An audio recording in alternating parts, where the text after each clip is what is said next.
آئیے عشرہ ذوالحجہ کی طرف جاتے ہیں اور اپنی بات کے خاتمے کی طرف جا رہا ہوں کہ یہ تو پوری باتیں میں نے لے لی، اب وہ 10 دن کے بارے میں ہم بات کرتے ہیں۔ عشرہ ذوالحجہ جس کو کہتے ہیں، مطلب فرسٹ 10 days آف ذوالحجہ، حج کے مہینے کے پہلے 10 دن، ان ایام کی بڑی فضیلت ہے، یاد رکھیے۔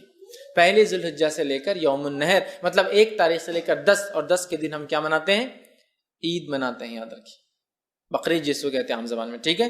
تو یہ 10 دن کی فضیلت کیا ہے اس کی طرف ہم بڑھتے ہیں۔ تو ذوالحجہ کے پہلے 10 دن کی فضیلت کے تعلق سے نبی اکرم صلی اللہ علیہ وسلم فرماتے ہیں، صحیح بخاری کی روایت ہے، غور سے سنیے کتنی فضیلت ہے ان دنوں کی، جس کو ہم بہت ایزی، بہت آسان اور بہت معمولی سمجھتے ہیں۔ حدیث کے الفاظ ہے، ذوالحجہ کے ابتدائی 10 دنوں کے مقابلے میں دوسرے کوئی ایام ایسے نہیں جن میں نیک عمل اللہ کو ان دنوں سے زیادہ محبوب ہو۔ مطلب ذوالحجہ کی پہلی 10 تاریخ میں جو اعمال انسان کرتا ہے اللہ کو اتنے پسند ہے کہ اتنا پسند اللہ کو باقی دوسرے دنوں میں کیے گئے اعمال محبوب نہیں ہیں۔ صحابہ کرام نے عرض کیا، اللہ کے رسول صلی اللہ علیہ وسلم کیا جہاد بھی نہیں؟ تو فرمایا اللہ کی راہ میں جہاد بھی افضل نہیں ہے۔ مطلب اتنا افضل ہے اس مہینے میں اعمال کرنا کہ ایک آدمی عام دنوں میں اگر جہاد بھی کرے تو ان دنوں میں کیے گئے اعمال کی برابری نہیں کر سکتا۔ تو آپ نے ہاں جہاد بھی نہیں، سوائے اس مجاہد کے جو اللہ کی راہ میں نکلے، جان بھی لے جائے، مال بھی لے جائے، جان بھی چلی جائے، مال بھی چلے جائے، وہ زیادہ افضل ہے، باقی کوئی عمل افضل نہیں ہے۔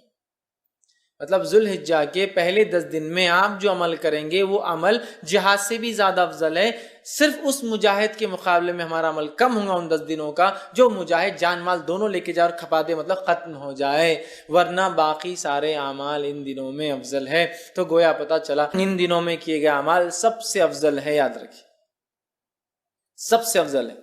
تو آپ جب پتہ چل گیا سب سے افضل ہے تو ہمیں خوب کوشش کرنا چاہیے۔ اور اس کے تعلق سے حافظ ابن حجر عسقلانی رحمہ اللہ لکھتے ہیں کیوں اللہ نے ان ایام کو سب سے افضل بنایا ہے، اور بڑی اچھی بات لکھتے ہیں، اور بڑی اچھی حکمت وہ لکھتے ہیں، اور وہ فرماتے اور کہتے ہیں اللہ تعالیٰ نے عشرہ ذوالحجہ، پہلے ذوالحجہ کے پہلے 10 دنوں کو اس لیے فضیلت اور شان اور شوکت بخشی ہے، اس کا سبب یہ وہ لکھتے ہیں یہ وہ دن ہیں جن میں ساری عبادتیں ایک ساتھ مل جاتی ہے، یہ وہ ایام ہے، یہ وہ مہینہ ہے جس میں ساری عبادتیں مل جاتی ہے۔ توحید تو ہے، ایک مسلمان چلتا ہے، نماز، روزہ، صدقہ اور حج، سب چیزیں ایک ساتھ آتی ہے اس مہینے کے اندر۔ اس کی اسپیشلٹی ایسا ہے، اور کوئی مہینہ نہیں ہے سال کا جس میں ساری عبادتیں ایک ساتھ آئیں۔ آپ بولیں گے روزہ کہاں سے آ گیا؟ میں آگے آ رہا ہوں روزے کی طرف۔ اس دن نفل روزہ رکھ سکتے ہیں آپ ان 10 دنوں کے اندر، آگے میں رکھوں گا انشاءاللہ۔ چونکہ ساری عبادتیں وہ کہتے ایک ساتھ مل جا رہی، سب سے افضل اعمال ہے، تو ظاہر سے صدقہ بھی سب سے افضل اسی مہینے کا ہے۔ تو وہ کہتے ہیں چونکہ سارے اعمال ایک ساتھ مل جا رہے ہیں، توحید تو ہے ہی، نماز ہو جا رہی ہے، روز انسان پڑھتا ہے، روزہ بھی ان ایام کے اندر ہے، پہلے تاریخ سے لے کر 9 تاریخ تک روزہ رکھنا یہ سنت، اور اللہ کے رسول ہمیشہ رکھتے تھے ہر سال یہ روزے، فرسٹ 9 روزے ذوالحجہ کے، پہلے 9 دن کے روزے، 10ویں دن تو عید ہے، ٹھیک ہے، رکھتے تھے۔ تو روزہ بھی مل گیا، نماز بھی مل گئی، توحید پر انسان تھا، صدقات بھی کرے چونکہ سب سے افضل عمل ہے، اور اس میں حج بھی آ جاتا ہے، سارے ارکان ایک ساتھ آ رہے ہیں۔ تو وہ کہتے ہیں اس وجہ سے اللہ نے، یہ حکمت ہو سکتی ہے کہ ان 10 دنوں کو اتنی زیادہ اہمیت دی، اور واقع میں ایسا اور کبھی نہیں ہوتا، یاد رکھیے۔ لیکن ایک سوال، کیا شب قدر سے بھی افضل ہے یہ؟ تو نہیں، یاد رکھے نہیں، وہ ایک اسپیشل ہے، اللہ نے قرآن میں جب بیان کر دیا تو اب اس کو ضرورت نہیں الگ سے وہ کرنے کی۔ شب قدر رمضان کا عشرہ اس کی ایک الگ ہی اپنی اہمیت ہے، وہ مستحکم، اس کی فضیلت بالکل ثابت ہے۔ اب جو باقی باتیں نہیں اس کے بعد ہی، اس کے نیکسٹ ہی آؤں گا، یاد رکھیے، ٹھیک ہے۔ تو سب سے افضل ہے، تو ان ایام میں ہمیں خوب سے خوب زیادہ زیادہ عمل کرنا چاہیے۔ اب وہ جو تکبیرات وغیرہ میں نے کہی تھی روک دیا تھا، ایام تشریق میں کرنا ہے، اب عشرہ ذوالحجہ میں بھی تکبیرات کو کہنا ہے، اور پورے 10 دنوں تک، اور باقی کے 3 دن۔ تو آئیے تکبیرات میں سب سے پہلے ہم خوب تکبیریں کہیں۔ مسند احمد کی روایت ہے، آپ سے فرماتے رہے، کہتے ہیں ان 10 دنوں میں، مطلب ذوالحجہ کے پہلے عشرے میں کے مقابلے میں دوسرے کوئی ایام ایسے نہیں جن میں نیک اعمال اللہ کے یہاں زیادہ درجے والے ہو، لہٰذا ان دنوں میں کثرت سے اللہ کی وحدانیت بیان کرو، اللہ کی بڑائی بیان کرو، اور اللہ کی حمد بیان کرو۔ ان 10 دنوں سے زیادہ عمل اللہ کو کوئی پسند نہیں، لہٰذا اللہ کی وحدانیت، ایک ہونا بیان کرو، اس کی توحید بیان کرو، اور اس کے تعلق سے آپ آگے فرما رہے ہیں اس کی جو ہے بڑائی، اس کی تکبیر بیان کرو، اور اس کی حمد بیان کرو، ٹھیک ہے۔ اب آئیے اللہ کی وحدانیت بیان کرنے سے کیا مراد؟ لا الہ الا اللہ، یہ کہنا، یہ وحدانیت بیان کرنا ہے نا۔ اسی طرح اللہ کی جو تکبیر بیان کرنے سے کیا مراد؟ اللہ اکبر کہنا، اور دیگر تکبیرات جو اللہ کی بڑائی بیان کرتی ہے وہ کہنا۔ اسی طرح جو اللہ کی حمد بیان کرنے سے کیا مراد؟ اس کی تعریف بیان کرنا، ہر چیز کے اوپر اس کی پاکی اور اس کی تعریف بیان کرنا، یہ اس سے مراد ہے۔ اور پہلے ذوالحجہ سے لے کر 10 ذوالحجہ تک جو تکبیرات کہتے ہیں ان تکبیرات کو مطلق کہا جاتا ہے، یاد رکھیے۔ تو پہلے ذوالحجہ سے لے کر 9 ذوالحجہ تک جو تکبیرات انسان بیان کرتا ہے اسے تکبیر مطلق کہتے ہیں، مطلب وہ تکبیریں جو مطلق ہیں۔ اور 10 ذوالحجہ سے لے کر 13 تک جو تکبیر بیان کرتی ہے اس کو کہتے ہیں تکبیر مقید، وہ قید ہوتی ہے، کسی عمل کے ماتحت چلتی ہے، یاد رکھیے۔ تو یہ تکبیرات ہے۔ اب کیا تکبیرات بیان کریں؟ تو آئیے کچھ چند تکبیرات جو ثابت ہے وہ آپ کے سامنے رکھ رہا ہوں، جو ہم بیان کر سکتے ہیں۔ پہلی روایت مصنف ابن ابی شیبہ کی ہے، اس کے اندر آتا ہے کہ آپ جو تکبیر بیان کر رہے ہیں بڑائی وہ ہے اللہ اکبر اللہ اکبر اللہ اکبر لا الہ الا اللہ واللہ اکبر وللہ الحمد۔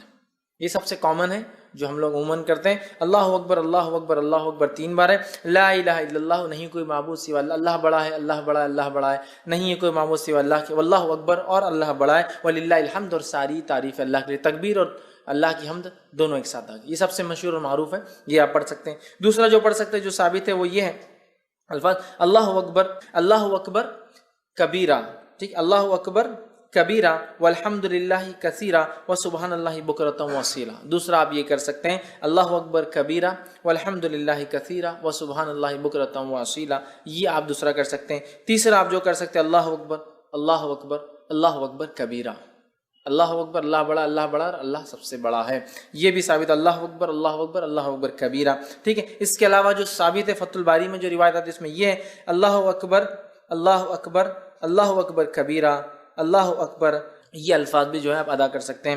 اس کے علاوہ ایک اور جو الفاظ ثابت ہے وہ یہ ہے سبحان اللہ والحمد للہ لا الہ الا اللہ واللہ اکبر اللہ اکبر وللہ الحمد۔ یہ تمام تسبیحات آپ کثرت سے ان ایام میں پہلے سے لے کر 13 تک کثرت سے بیان کر سکتے ہیں۔ صحابہ کا ان ایام میں کیا معمول تھا، جو میں نے رکھا تھا نا کہ تکبیرات آپ نہیں پڑھتے، وجوہات شرم آتی فلاں، صحابہ کا کیا معمول تھا؟ آئیے امام بخاری نقل کرتے ہیں کہ عبداللہ ابن عمر رضی اللہ عنہما اور ابو ہریرہ رضی اللہ عنہ، یہ دونوں صحابی جو ہے ان 10 دنوں کے اندر بازار کی طرف جاتے اور بازار میں جاتے اور اتنے زور سے تکبیر کہتے ہیں کہ لوگ بھی ان کی تکبیرات کو سن کر وہ بھی تکبیر کہتے ہیں۔ اب اگر ہمارے دور میں کوئی تکبیر بولتا گیا تو وہ ایک تو پاگل ڈکلیئر ہو جائیں گا، ایکسٹرا آرڈنری، حد سے زیادہ کہیں کو دکھاوا کر رہے بھیا تم، یہ کرنا والی چیز ہے۔ اگر یہ دکھاوا ہوتی تو صحابی کبھی نہیں کرتے تھے، یہ کرنے والے اعمال، تو یا تو وہ ہو جائیں گا یا تو پھر اللہ کا ولی ڈکلیئر ہو کے عام لوگوں سے بڑا ہو جائے گا، اللہ کا ولی بھائی ہم نہیں کر سکتے، نیکسٹ آگے یہ ہو جائیں گا معاملہ۔ صحابہ نکلتے تھے اور اتنی زور سے بولتے تھے کہ سننے والے غفلت میں ہیں، بازار میں لوگ مارکیٹ میں بھول گئے، یار یاد آ گیا ذوالحجہ چالو ہے اور اس کے اپنی بولو تکبیرات بیان، تو اتنی زور سے بیان کرتے ہیں کہ لوگ ان کی تکبیرات سن کر تکبیر بیان کرتے ہیں۔ عبداللہ بن عمر رضی اللہ عنہ کے تعلق سے آتا کہ مینا میں اپنے خیمے میں، مطلب حج کے لیے جاتے، مینا میں اپنے خیمے میں اتنی زور سے تکبیر بولتے کہ آواز مسجد میں چلی جاتی تو مسجد والے تکبیر بولتے، مسجد والے تکبیر بولتے تو آواز بازار میں چلی جاتی تو بازار والے تکبیر بولتے، اور چنانچہ روایت میں آتا ہے کہ مینا تکبیرات سے گونج اٹھتا تھا، بخاری کی روایت ہے، مطلب وہ یہاں بولتے تو مسجد والے سن لیتے، مسجد والے بولتے تو بازار والے سن لیتے، بازار والے بولتے تو اتنی زور سے آواز ہوتی کہ پورا مینا آواز سے گونجتا تھا، لوگوں کی تکبیرات لوگ بیان کرے، جیسے حج میں ہوتا ہے نا، تو یہ حج میں تو کرنا ہی ہے، بازار میں بھی کرتے تھے، مطلب یہ حج کو نہیں کہتے شروعات میں، بازار میں بھی کرتے چلتے پھرتے۔ تو ہمیں خوب تکبیرات اس مہینے میں بالخصوص 1 سے لے کر 10 اور 10 سے لے کر 13 تک بیان کرنا ہے۔ تو اسے پتہ چلا کہ ہمیں چلتے پھرتے اٹھتے بیٹھتے ان میں تکبیرات باواز بلند زور سے بیان کرنا ہے، اور عورتیں چونکہ وہ زور سے نہیں کر سکتی تو وہ پست آواز میں ہلکی آواز میں اپنے گھروں میں کریں گی۔ ہاں اگر گھر میں غیر محرم کے سننے کے ڈر نہ ہو تو عورتیں بھی بلند آواز میں تکبیرات پڑھیں گی۔ سمجھ لیجیے گھر میں صرف محرم ہے، بھائی ہے، والد ہے، بچے ہے، سگے بھانجے بھتیجے، محرمات، تو عورت تیز بول سکتی ہے، لیکن ڈر ہو کہ غیر محرم سنیں گے تو پھر پست آواز میں بولیں گے، لیکن عورت بھی بولیں گی، اور میں تو کہتا ہوں عورت ہی پہلے بولے تو پھر بچے بھی بولیں گے، بچے تو ماں سے ہی سیکھیں گے نا، بہرحال تو عورت بھی بول سکتی ہے، ٹھیک ہے۔ اسی طرح جو ہے تکبیرات کے علاوہ ان ایام میں ہمیں کیا کرنا ہے، تو ان ایام میں ہمیں روزے رکھنا ہے۔ کون سے؟ عشرہ ذوالحجہ، پہلے ذوالحجہ کے پہلے عشرے کی بات چل رہی ہے وہ ہماری، اس میں کیا کرنا ہے؟ تکبیرات کے علاوہ روزے رکھنا ہے۔ نبی اکرم صلی اللہ علیہ وسلم کے تعلق سے آتا ہے، صحیح مسلم کی روایت ہے، مجھے اللہ تعالیٰ سے امید ہے کہ اس دن کا روزہ 9 ذی الحجہ، ایک سال پچھلے اور ایک سال اگلے گناہ کا کفارہ بنے گا، تو 9 ذی الحجہ کو تو رکھنا ہے، یہ غیر حاجی کے لیے، حاجی نہیں رکھیں گا۔ اس کے علاوہ ان مہینے کے اندر جو روزے آپ رکھیں گے اس میں ایک روزہ جو مشہور اور معروف ہے وہ یہ ہے، جس کے تعلق سے روایت اس طرح سے آتی ہے، سنن ابو داؤد کی روایت ہے کہ آپ صلی اللہ علیہ وسلم کی زوجہ مبارک جو ہے ایک زوجہ فرماتی اور کہتی ہے کہ نبی اکرم صلی اللہ علیہ وسلم جو ہے ذی الحجہ مطلب 9 ذی الحجہ کا روزہ، اس کے بعد جو ہے یوم عاشورہ کا روزہ، ہر ماہ کے 3 روزے، اور ایک روایت میں ذی الحجہ کے پہلے 9 روزے، 9 ذی الحجہ عرفے کا روزہ، اور جو ہے 10 محرم کا روزہ، اور ایام 20 مہینے کے 3 روزے کبھی نہیں چھوڑتے۔ اور ایک روایت میں الفاظ ہے آپ صلی اللہ علیہ وسلم پہلے 9 روزے ذی الحجہ کے پہلے مطلب پہلے عشرے کے پہلے 9 دن کے روزے، اور 10 محرم کا روزہ، اور اسی طرح ایام 20 مہینے کے 3 دن 13، 14 اور 15 یہ روزے کبھی نہیں چھوڑتے۔ تو اس روایت میں 9 روزے کے تذکرہ ہے، پہلے 9 روزے، تو پتہ چلا اس مہینے میں روزے بھی رکھنا چاہیے۔ مسند احمد کی روایت ہے، آپ نے فرمایا کہ تعلق سے آتا ہے، فرمایا آپ صلی اللہ علیہ وسلم کبھی 4 کام نہیں چھوڑتے، عاشورے کا روزہ، عشرہ ذی الحجہ کے 9 روزے مطلب پہلے عشرے کے 9 جو ہے دن کے جو ہے فاسٹنگ روزے، اور مہینے کے 3 روزے آپ صلی اللہ علیہ وسلم، اور فجر کی 2 سنتیں، 4 عمل کبھی نہیں چھوڑتے۔ اس میں بھی کیا آ گیا؟ 9 روزے آپ صلی اللہ علیہ وسلم کبھی نہیں چھوڑتے تھے، تو عشرہ ذی الحجہ میں روزہ بھی رکھیے، تکبیرات، روزہ 9 روزے رکھ سکتے ہیں، 9 نہ بھی ہو پائے تو کم از کم ایک تو ضرور رکھیے، عرفے کے دن کا روزہ، ٹھیک ہے، یہ بھی جو ہے اس میں عمل کرنا ہے۔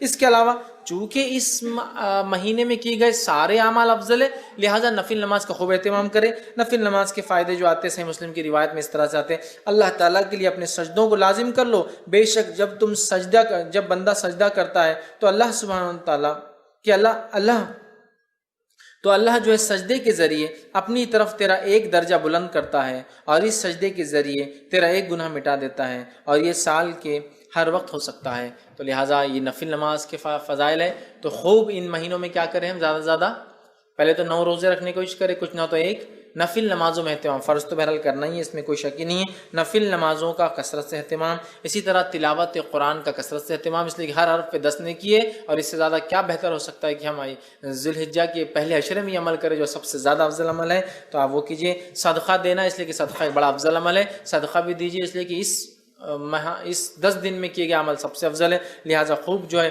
صدقہ آپ کیجئے، اور دیگر جتنی نیکیاں ہو سکتی وہ کریں، اور بالخصوص گناہ کبیرہ سے اور حرام کاموں سے اپنے نفس کو بچائے، بالخصوص گناہ کبیرہ سے اور حرام کاموں سے اپنے نفس کو بچائے، اس لیے کہ محترم اور حرمت والے مہینوں کو پاس اور لحاظ رکھنا یہی ہے کہ اس میں ہم گناہ اور معصیتیں کام نہ کریں، نیکیوں میں اضافہ کریں۔ تو جہاں ہم نیکیوں میں اضافے کی میں بات کر رہا تھا اب تک، تو یہاں گناہوں سے بچنا بھی بہت زیادہ ضروری ہے، اس لیے کہ یہ ایام میں کیے گئے اعمال سب سے زیادہ افضل ہے، لہٰذا خوب نیکی کا ہم اہتمام کریں، اور خوب اپنی نفس کو گناہوں سے بچائے، وہ چاہے ذی الحجہ کا مہینہ ہو یا دیگر اور 3 مہینے، مطلب ٹوٹل 4 مہینے حرمت والے، ان چاروں مہینے کا احترام کرے، حرمت کا پاس و لحاظ رکھے، گناہ اور معصیت سے اجتناب کرے، بالخصوص کبائر سے اپنے آپ کو بچائے، اسی طرح نیکیوں میں اپنے آپ کو آگے بڑھانے کی ہم جو ہے خوب سے خوب جو ہے کوشش کریں، اور بالخصوص وہ اعمال جو اعمال ہمیں بتائے گئے ان ایام میں کرنے کے، ان اعمال کو ہم جو ہے کثرت سے کرنے کی کوشش کریں، زیادہ سے زیادہ نیکی کریں، اور زیادہ سے زیادہ گناہوں سے اپنے نفس کو اپنے آپ کو بچانے کی کوشش کریں۔